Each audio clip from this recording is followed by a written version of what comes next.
Alright guys, if you were unaware, Derpy is due to be elected on September 6th, so we're gonna get ahead of the curve and show you how to grind each skill most effectively, so you'll be ready to get skill average 50 or I don't know, whatever it is now. Anyways, let's hop into it. Alright, let's hop right into the min-maxing. Our first skill we're going to be working on is combat. So, this is pretty simple. There's actually two methods here. I'm going to go with Spider Slayer though. And first off, what you want is at minimum a Tarantula Fang.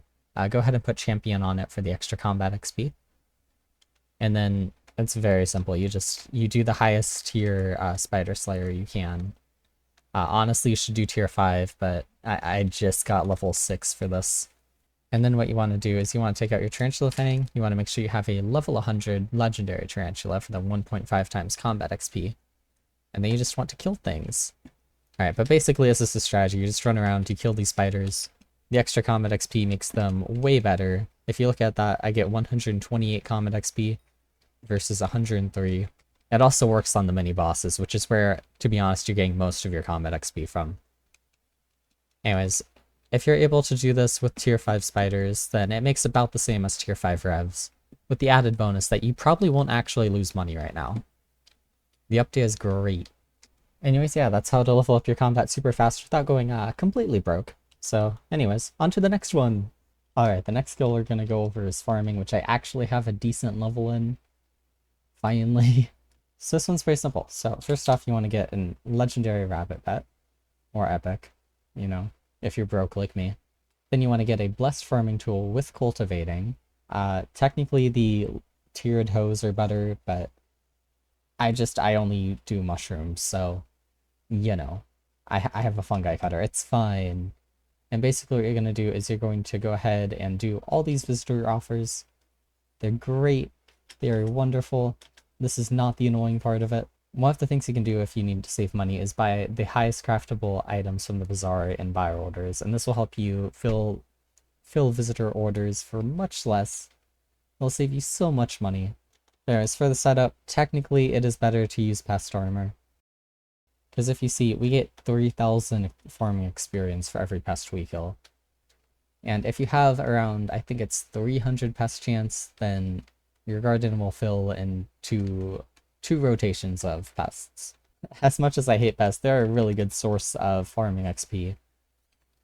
And they also give a lot of good drops. It's honestly the best money-making method. But at the same time, it's so much easier just to farm. Alright, quick side note, you can also get the atmospheric filter, which will get you an extra 20 farming wisdom during summer. As for the crop you want to farm, it is mushrooms. And you're going to want around a 60 degree yaw.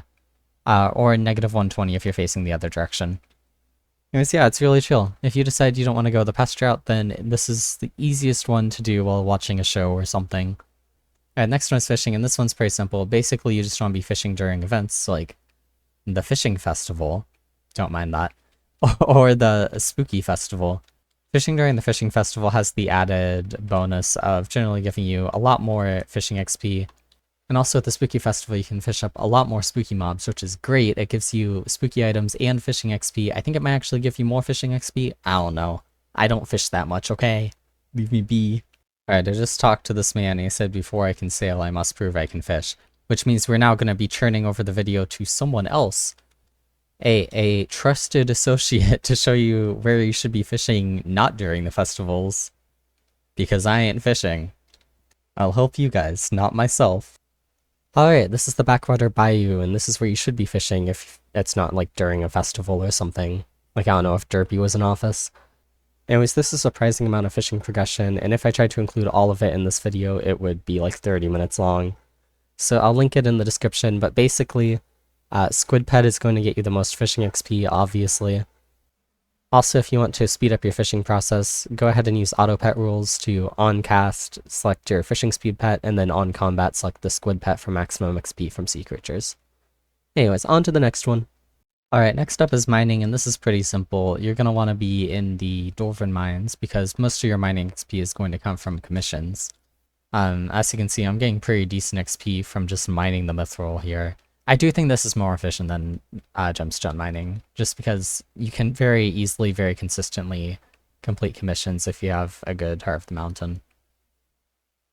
Or even like a half decent one. I mean, I don't have a good one, okay? You do want to be using Silverfish Pet. The extra mining speed and the extra mining wisdom both help a lot. And as we can see here, this will give us a free 6,000 mining XP. So after the boosters, that adds up to about 11,000. Anyways, generally commissions take about a minute or two to complete if you have a decent setup. Like, nothing I have is something unobtainable to the average player. Just do some auction flips, I don't know. Bizarre flips, yeah. Or wait. Oh, wait. You could check out my AFK money-making methods video. Oh, self-promo, let's go. Alright. Anyways, on to the next one. Alright, next up we got forging, and this one's pretty simple. You basically just want to get full fig armor, a fig stone splitter, first impression of course, max out your boosters on every item, you know, the normal stuff, and then after that, mainly your goal here is to maximize your sweep and your forging wisdom, because that's going to help you level up the fastest. And most of your sweep will come from Heart of the Forest. We're not going to talk about mine, it doesn't matter, do as I say, not as I do. I'll link a video with a good forging tree in the description. But overall, the main things you want to get is, of course, optimized sweep, and you're gonna want the sufficient forger, because that can give you a lot of forging wisdom. I think it's like 15, yeah. Alright, and there are also some attributes you want, and I'm just gonna show these on the screen. Most of them are for sweep, although there is one for forging wisdom. So just get as many of these as you can. Don't break the bank, but they help. Anyways, you're going to want to target the small and medium fig trees while you're forging, because this is going to give you the most XP per hour. Even though the bigger fig trees give more rewards per tree, they actually take long enough to break that you're going to be losing out on XP per hour, which is, let's be honest, the only metric that really matters. You're not going to get forging 50 from one tree, so just go for the small and medium ones. And if you, unlike me, actually have a good setup, this method can make you about up to like 2 million forging XP per hour. And forging isn't like the hardest skill to max right now, so yeah. You can definitely do this in like one derpy. Real shame for all those people who got forging 50 before the update though. Alright, next up is hunting, and this one's pretty simple. There's a lot of ways to level it up, even just siphoning shards or fusing them can get you a lot of XP.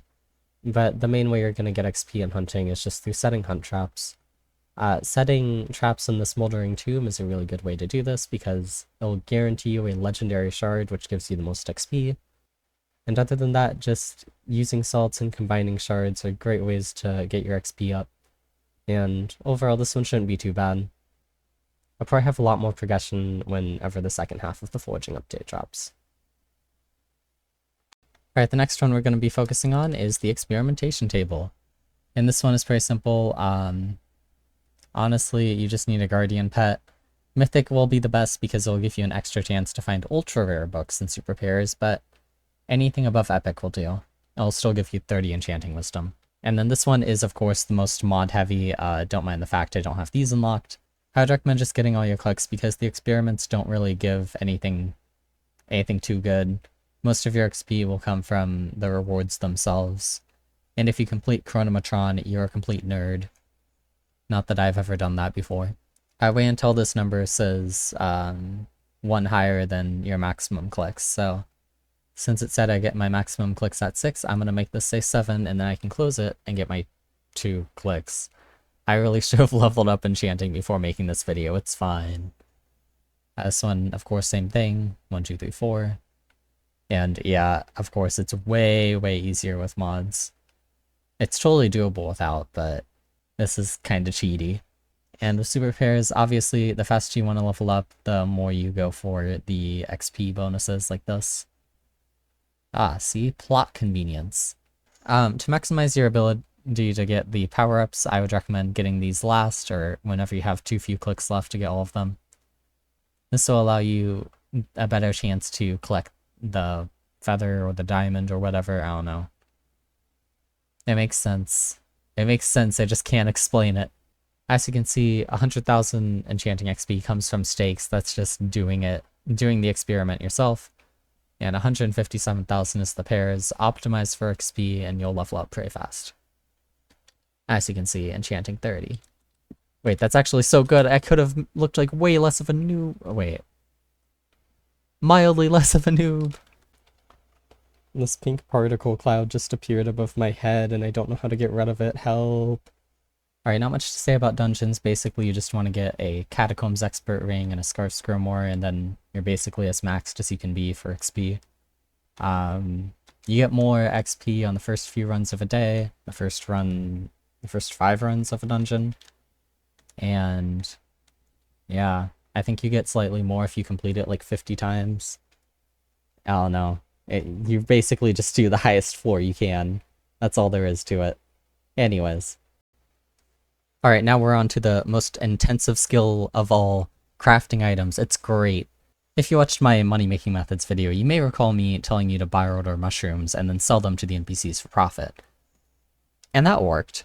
However, I was informed by Ice Lord on a comment on that video that I could be doing this like 10 times more efficiently.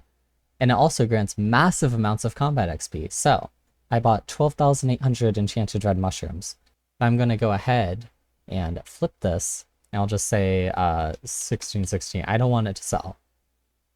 But now I can go ahead and cancel this order, and I can, instead of saying pick up stash, I can do view stash material. And then I can add them directly into my sacks. And then if I do recipe mushroom, I can craft this? Yes. See, now I can just craft all those red mushrooms directly into red mushroom blocks. And this actually do... Oh. What? Wait. Okay, sure. And if I want to do math here, I believe this is like 400... Oh. Oh, okay. 398. And I can enter 398 as the amount of crafts by like right-clicking on that. And it instantly crafts all of these, and they go directly into my sacks, and now I can just reach in here and take them all out and sell it to the NPC, and I got carpentry XP for all of that. Plus I'm making money. You could make like at least 10 million coins off this just by leveling up carpentry skill that many times, and also selling the mushrooms at a gain to the NPC.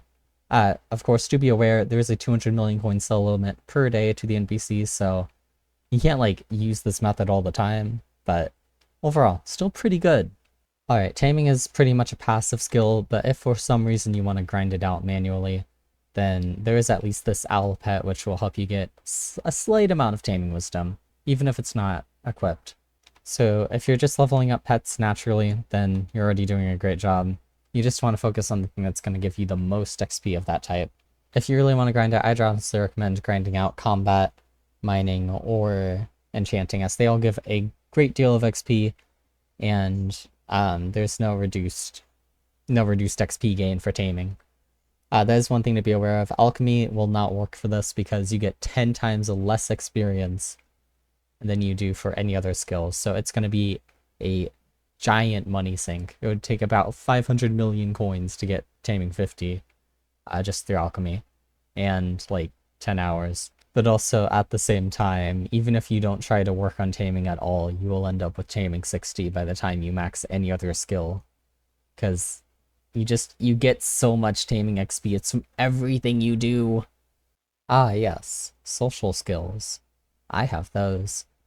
Alright, I don't know if I can do like an entire social tutorial right now, like my voice is already on its way out. But basically, you're gonna get 10 XP for a unique visitor that comes to your island, 2 experience for every minute they're on your island, and 1 experience for every minute you're on someone else's island. And in case you're trying to be an introvert here, no, you are not going to reach max social skill just by sitting at Portal Hub, because it will take you 190 days straight to max that out that way. Honestly, the best way to do this is probably to start lowballing items. Just ask people to come to your island. It's actually a good way to level up the skill. Alright guys, I really hope you enjoyed this video. I just wanted to get like something out for you guys because my immune system is kind of killing me. It's not great.